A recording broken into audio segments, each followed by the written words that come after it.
Hey guys, welcome back to Clean Green Being. If it's your first time here, my name is Shelly. Thanks for stopping by. If you don't mind, before you leave, hitting the subscribe button, I would greatly appreciate it. And lastly, if you find the information in today's video helpful, be sure to hit the like button. In honor of Earth Week 2019, Erin and I have been posting different eco-friendly and sustainable items, tips, and products to our Instagram account and obviously our YouTube channel to share with you how we have implemented different products and lifestyle changes into our own personal lives so that we can help reduce our impact on the environment. And in today's video, I'm going to be showing you how I make my homemade toothpaste that is just as effective in supporting your oral health and hygiene as conventional toothpaste that you buy at the store. What's great about making your own toothpaste is that it is zero waste. I can reuse this jar over and over again, and it is also free from harsh chemical preservatives, colorings, and other additives that are often found in toothpaste that you buy at the store. In addition to being free from harmful chemicals, it is also super cost effective and really easy to make. My girls love to make toothpaste with me, so it's a nice little activity that we can do together, and it tastes great. There are some differences between conventional toothpaste, aside from the ingredients, that I will talk about when you switch to natural toothpaste. However, I have been using natural toothpaste for the last 6 months and I really like it. I can feel really good about making this toothpaste. I'm saving money, I'm helping the environment, and I'm also supporting my and my children and family's oral hygiene. So if you're interested in sticking around to see how I make my homemade toothpaste, then go ahead and keep on watching. Okay, so before I get into the recipe of how I make my homemade toothpaste, I first want to talk about the harmful additives and ingredients that are often found in conventional toothpaste. That'll give you a better idea of why I switched to making my own toothpaste. Now, if making your own toothpaste is a little bit too crunchy for you, I understand. There are a lot of natural brands out there on the market to choose from. I will list some in the description box below. These natural brands do refrain from adding a lot of the harmful chemicals that I am going to mention in a minute. However, I personally decided to make my homemade toothpaste because of the healthy ingredients, but also I am reducing my impact in terms of contributing to single-use plastics that are sitting in our landfills. Now, in terms of harmful ingredients that are used in conventional toothpaste, one of which is propylene glycol, and this is actually a fossil fuel byproduct and is also used to make antifreeze. And sadly, this is an ingredient that is included in many of our personal care items. I bet if you go and look at any conventional shampoo, lotion, or even your toothpaste, you are going to see propylene glycol. It is a known carcinogen, and it really should not be included in any of our products, let alone putting it into our mouth. However, propylene glycol is used in conventional toothpaste because it can contribute to that smooth mouth feel that many conventional toothpastes can provide. Another harmful ingredient that is often included in toothpaste are artificial colorings. So I'm sure you've seen toothpaste that are either bright blue, or even kids' toothpaste are pink and different colors, green I think I've seen even.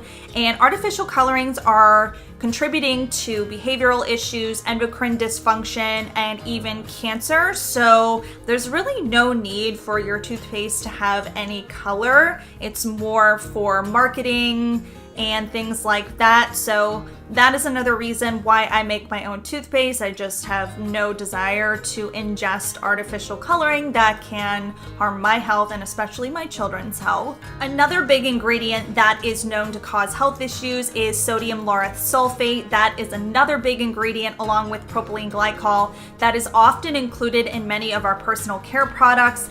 It is used because it has a foaming agent to it, so your shampoos and yes, your toothpaste. So when you are using your conventional toothpaste and you're getting that foamy feeling in your mouth, that is more than likely sodium lauryl sulfate. So that is one of the main differences that I wanted to call out with homemade toothpaste.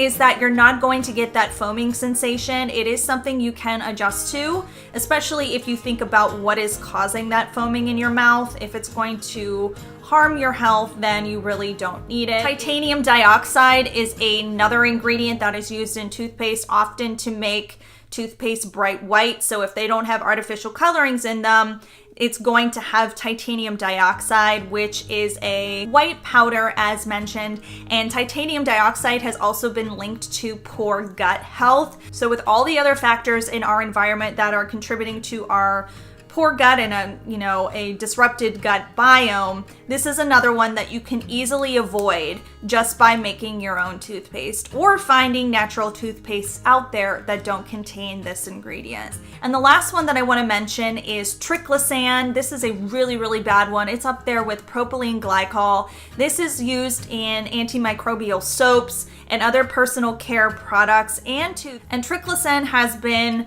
linked to many environmental issues as well as your health. It can disrupt your hormones and accumulate in your adipose tissue. So really, really not a good ingredient to be putting in your mouth twice a day, if not more, depending on how often you brush your teeth. So now getting into how I make my homemade toothpaste. Today I just thought I would share with you the recipe that I found from Dr. Axe. His website I will list in the description box below. I picked it because it was super simple and I wanted to see if I could even make it and or like it before I started experimenting with more complex recipes. So today I just thought I would share with you a very simple, easy to make homemade toothpaste that again contains baking powder or baking soda. I include peppermint essential oil for flavoring. You could also do spearmint or vanilla, lavender, whatever you want to concoct up with essential oils. You could essentially flavor your toothpaste that way. I also, as mentioned, include organic stevia extract just to kind of sweeten up the peppermint a little bit. I did see you could also put xylitol in your homemade toothpaste. I didn't have any on hand, but xylitol in some studies has been linked to improved dental health, so I might experiment with that next time. I also use coconut oil for its antibacterial and antimicrobial properties. Lastly, I just want to mention that this toothpaste does not contain fluoride.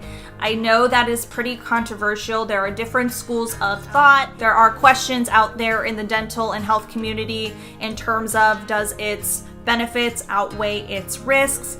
For my personal health and my family's health, I have chosen to not use toothpaste with fluoride. So again, you need to make the best decision for you and your family's health. However, for me, after doing my own personal research on the health effects of fluoride, I decided to forego that ingredient and again, make my homemade toothpaste. So how you want to make your toothpaste is you're going to start out, what I use is like a little Pyrex container, and then you need a tablespoon. And you want to start by scooping 3 to 4 tablespoons of coconut oil, and you want to melt it down to its liquid form in the Pyrex bowl.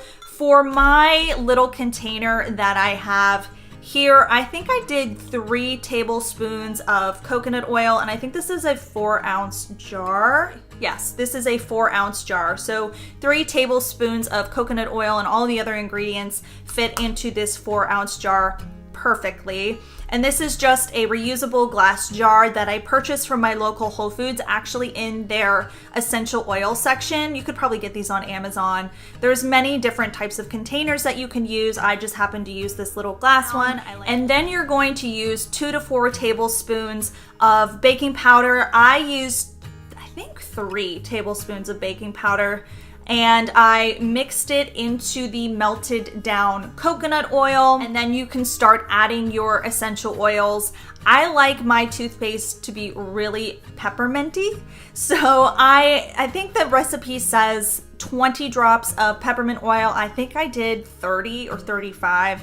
I really kind of went a little bit ham because I like peppermint. I would really say this is to taste, but 20 is what the recipe recommends. And then I added 15 drops of stevia to just sweeten up the toothpaste, mixed it all together, and then all I did was pour it into the jar, put the jar in my refrigerator so that the coconut oil could set, and then your toothpaste is literally ready to use. It took me probably less than 15 minutes, maybe even less, that might even be a generous estimate, to make this toothpaste. Super simple, tastes great, and I also still feel like my teeth are getting a really good clean after I use it. My kids like it.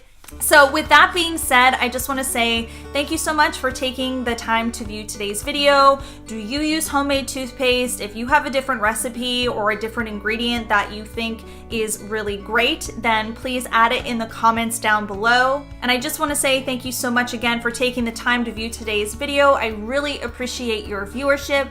Clean Green Being has new uploads every Sunday and Wednesday, so if you haven't done so already, be sure to hit the bell notification icon below to be notified of all our future uploads, and I will see you on the next one. Thanks, guys.